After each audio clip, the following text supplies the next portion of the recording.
நாளையெல்லாம் நலம்தானே, நம்பு நம்பு மனமே. வர்றதே லேட்டு, இதுல வண்டி வேற. ரீசெண்டா நம்ம நண்பர் ஒருத்தர் பேசிட்டு இருக்கும்போது அவர் சொல்லிட்டு இருந்தாரு, அதாவது நம்ம எலக்ட்ரிக் வெஹிக்கிள்ஸ் நிறைய வந்து பை பண்ணிட்டு இருக்கோம், இந்தியாவில் ரொம்ப லெவலில் ஸ்ப்ரெட் ஆகிட்டு இருக்கு. ஆனா அதனுடைய பேட்டரிஸ்க்கு ஒரு ப்ராப்பரான அமெண்ட்மெண்ட்டே கிடையாது. யார் வேணாலும் எந்த கைண்ட் ஆஃப் செல்ஸ் வேணாலும் யூஸ் பண்ணலாம். அதாவது வாய்க்கு வந்தபடி எல்லாம் பேசப்படாது, எதா இருந்தாலும் நியாயமா பேசணுமா இல்லையா? இப்படி இருந்தா பேட்டரிலாம் வெடிக்காம என்னங்க பண்ணும் அப்படின்ற மாதிரி அவர் சொல்லிட்டு இருந்தாரு.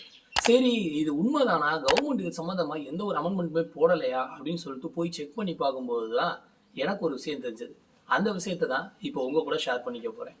பாடும் பாடி தொலையும். நம்ம இந்தியாவில் இருக்கக்கூடிய ministry of road transport and ஹைவேஸ்ல ஒரு எக்ஸ்பர்ட் கமிட்டி டீம் ஒன்று போடுறாங்க.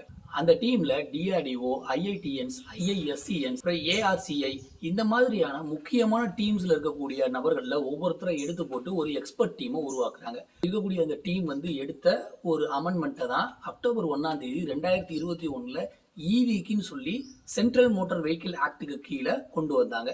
அந்த அமெண்ட்மெண்ட் பேரு AIS 156.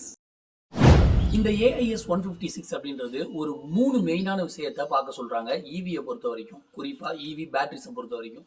அது என்ன அப்படின்னு பாத்தீங்கன்னா, முதல் விஷயம் இதனுடைய செல், அண்ட் ரெண்டாவது இதுல இருக்கக்கூடிய BMS, அண்ட் மூணாவது பேட்டரியினுடைய பேக்கிங் எப்படி பண்ணியிருக்காங்க அப்படின்றது. இந்த மூணையுமே ரொம்ப பெர்ஃபெக்டா செக் பண்ணணும்னு அவங்களே சில கீ பாயிண்ட்ஸும் பண்ணிருக்காங்க. அதுபடிதான் ஈவியினுடைய பேட்டரிஸை டிசைன் பண்ணியிருக்கணும்னு கவர்மெண்ட் சொல்லுது. ஃபர்ஸ்ட் நம்ம பார்க்க வேண்டியது ஈவி பேட்டரியில் இருக்கக்கூடிய செல். இந்த செல்லு மேல சில நம்பர்ஸ் எல்லாம் பிரிண்ட் பண்ணிருப்பாங்க, நீங்க பார்த்துருப்பீங்க. ஆனா அந்த மாதிரி கோட்ஸ் வச்சு நம்ம பேட்டரியினுடைய மேனுஃபேக்சரிங் டேட்டா எக்காரணத்தை கொண்டும் ரிவீல் பண்ணக்கூடாதுன்னு சொல்லியிருக்காங்க. அப்ப அதுக்கு பதிலாக டைரக்டா மேனுஃபேக்சரிங் டேட்டையே போட சொல்லியிருக்காங்க.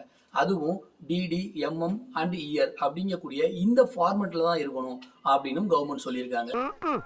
அது எங்க இருக்கு நெக்ஸ்ட். அண்ட் அதே மாதிரி இந்த செல்ஸை சீரியஸ் அண்ட் பேரலா அசம்பிள் பண்ணும்போது கம்பல்சரி செல்ஸுக்கு நடுவுல கேப் இருக்கணும்னு சொல்றாங்க.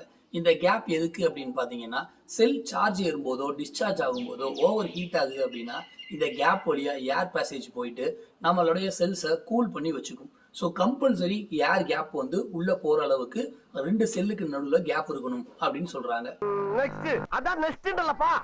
NABL அப்படின்னு ஒரு குரூப் இருக்காங்க, அதாவது national accreditation board for testing and calibration laboratories அப்படின்னு சொல்லி அவங்க வைக்கக்கூடிய டெஸ்ட்ல கம்பல்சரி செல் வந்து பாஸ் பண்ணியிருக்கணும்.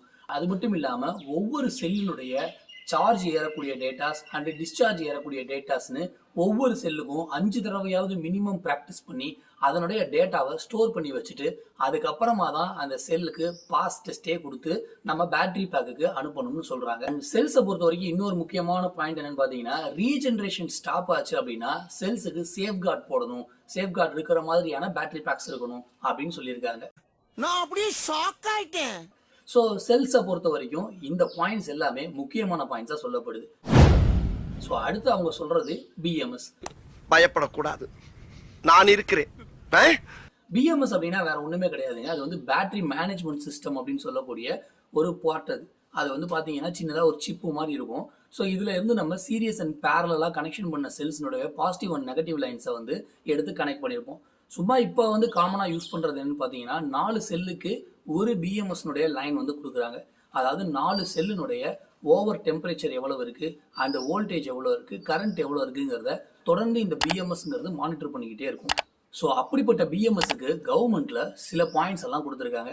முதல் பாயிண்ட், கம்பல்சரி மைக்ரோ கண்ட்ரோலர் அல்லது மைக்ரோ ப்ராசஸர் யூஸ் பண்ணப்பட்ட BMS தான் நீங்க பேட்டரி பேக்குக்கு பயன்படுத்தணும்னு சொல்றாங்க ஈவிஸ்ல.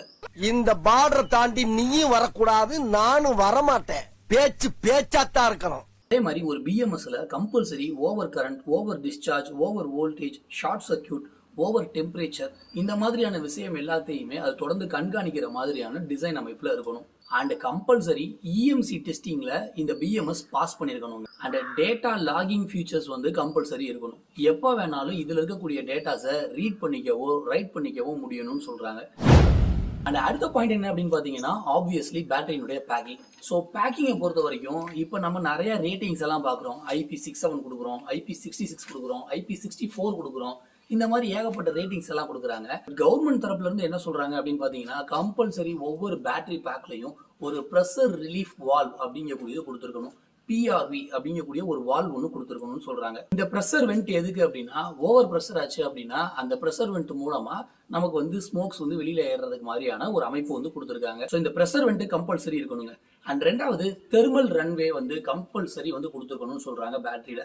தெர்மல் ரன்வேனா என்னன்னா, பேட்டரி வந்து பாத்தீங்க அப்படின்னா ஓவரா ஹீட் ஆகாம இருக்கிறதுக்கு அந்த பேட்டரியினுடைய செல்ஸ் அவுட்டர்ல ஒரு பூச்சு பூசுற மாதிரின்னு வச்சுக்கோங்களேன். ஸோ அந்த மாதிரியான ஒரு கூலிங் சிஸ்டம்ஸ்னு வச்சுக்கலாம், சிம்பிளா சொல்லணும் அப்படின்னா. ஸோ அந்த சிஸ்டம்ஸ் கம்பல்சரி ஒரு பேட்டரி பேக்ல இருக்கணும். அப்படி இருந்துச்சுன்னா அது தெர்மல் ப்ரொபகேஷன் டெஸ்ட்ல பாஸ் பண்ணிருக்கும். ஆப்வியஸ்லி இவங்க கொடுக்கக்கூடிய பாயிண்ட் என்ன அப்படின்னு பாத்தீங்கன்னா, தெர்மல் ப்ரொபகேஷன் டெஸ்ட்ல பாஸ் பண்ணணுங்கிறது தான். அதுக்கு தெர்மல் ரன்அவே மாதிரியான சில திங்ஸை வந்து கம்பல்சரி பேட்டரி மேனுஃபேக்சரர்ஸ் வந்து ஃபாலோ பண்ணிருக்கணும். ஒரு பேட்டரி பேக்ல கம்பல்சரி மினிமம் 4 டெம்பரேச்சர் சென்சாராவது இருக்கணுங்க. அண்ட் ஃபியூஸ் கம்பல்சரி கொடுத்துருக்கணும். அப்படி இல்லை அப்படின்னா பேட்டரி பேக்ல இருந்து வெளியில வரக்கூடிய லைன்ல ஒரு எம்சிபி கொடுத்துருக்கணும். அண்ட் இன்னொரு முக்கியமான பாயிண்ட் என்னன்னா, நம்ம ஏற்கனவே சொன்ன மாதிரி ஒவ்வொரு செல்லுக்கும் இவங்க 5 தடவையாவது அல்லது 4 தடவையாவது அதனுடைய சார்ஜ் அண்ட் டிஸ்சார்ஜ் டேட்டாஸ் வந்து எடுத்து வச்சிருப்பாங்கன்னு சொன்னோம் இல்லைங்களா. அந்த டேட்டாஸை ஈஸியா ட்ரேசபிளா இருக்கணும்னு சொல்றாங்க. இப்போ சப்போஸ் ஒரு பேட்டரியில வந்து கம்ப்ளைண்ட் அப்படின்னா அந்த பேட்டரியினுடைய டேட்டாஸ் எது அப்படிங்கிறத ஐடென்டிஃபை பண்ணி அந்த டேட்டாஸை எடுக்கிற மாதிரியான இடத்துல வந்து அவங்க வச்சிருந்துருக்கணும்னு சொல்றாங்க.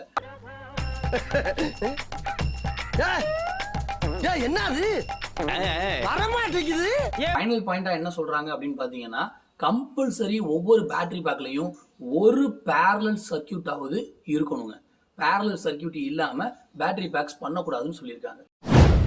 அண்ட் இதெல்லாம் இல்லாம சார்ஜருக்கும் சில ஆப்ஷன்ஸ் கொடுக்கப்பட்டிருக்கு. அதுல வந்து பாத்தீங்கன்னா வோல்டேஜ் கட் ஆஃப் இருக்கணும், டைம் பேஸ்டு கட் ஆஃப் இருக்கணும், பிஎம்எஸோட கம்யூனிகேட் பண்ற மாதிரியான சார்ஜஸ் எல்லாம் இப்போ கொடுக்க ஆரம்பிச்சிட்டாங்க. அது வந்து இப்போ வரக்கூடிய லேட்டஸ்ட் ஈவில மேண்டட்டரியாவும் கருதப்படுது. அண்ட் அதே மாதிரி ரிவர்ஸ் வோல்டேஜை ஐடென்டிஃபை பண்ணி தான் பேட்டரி சார்ஜர்ஸ் சார்ஜே பண்ணணும்னு சொல்றாங்க. 4 வீலர்ஸ்ல இருக்கக்கூடிய சார்ஜர்லாம் நீங்க டைரக்டா எடுத்து பிளக் பாயிண்ட்ல வச்சுட்டு அதனுடைய அவுட் வோல்டேஜ் செக் பண்ணீங்கன்னா மேக்ஸிமம் காட்டாது. ஆனா அதே இது நீங்க பேட்டரியில சார்ஜ் பண்ணீங்கன்னா சார்ஜ் ஏறும். எப்படி அப்படின்னு பாத்தீங்கன்னா, அது பேட்டரியில இருந்து வரக்கூடிய ரிவர்ஸ் வோல்டேஜை ஃபர்ஸ்ட் மெஷர் பண்ணிட்டு அது இதுல கொடுத்துருக்கக்கூடிய வோல்டேஜ் லெவலை விட கம்மியா இருக்குங்கிற பட்சத்துல மட்டும்தான் திரும்ப சார்ஜ் பண்ற ஆப்ஷன்ஸே எனேபிள் ஆகும். கூட்டி கழிச்சு பார்த்தா லாபமா நஷ்டமா? ஸோ சார்ஜிங் ஆகும், ஆனா பேட்டரியில மாட்டினா மட்டும்தான் ஆகும். ஸோ எந்த வண்டியெல்லாம் பிரேக் அடிக்கும் போது ரீஜெனரேட்டிவ் பிரேக்கிங் சிஸ்டம் மூலமா நமக்கு வேற ஏதாவது சோர்ஸ் மூலமா ரிட்டர்ன் சார்ஜ் ஏறுது அப்படின்னு நம்ம சொல்றோமோ அந்த வண்டியிலலாம் அந்த பேட்டரிஸ்லாம் கம்பல்சரி வோல்டேஜ் கட் ஆஃப் இருக்கணும் அப்படின்னு சொல்றாங்க. ஸோ ஓவராலா வந்து பாத்தீங்க அப்படின்னா பேட்டரி பேக்ஸுக்கு இந்த ஏஐஎஸ் 156 அப்படிங்கக்கூடிய அமெண்ட்மெண்ட்ல கவர்மெண்ட் இவ்வளோ டீடைலிங் வந்து சொல்லியிருக்காங்க. ஸோ நீங்க ஏதாவது இவி பர்ச்சேஸ் பண்றீங்க அப்படின்னா அதுல பேட்டரி பேக் கம்பல்சரி கவர்மெண்ட்னுடைய அமெண்ட்மெண்ட்ல ஏஐஎஸ் 156ல கிளியர் பண்ணியிருக்காங்கிறத ஒரு தடவை அந்த டீலர்ஷிப்ல கேட்டு தெரிஞ்சுக்கோங்க. அண்ட் இவ்வளவு நேரம் உங்களுடைய பொன்னான நேரத்தை ஒதுக்கி இந்த வீடியோ பார்த்த உங்க எல்லாருக்கும் நன்றி, வணக்கம். இப்ப பாரு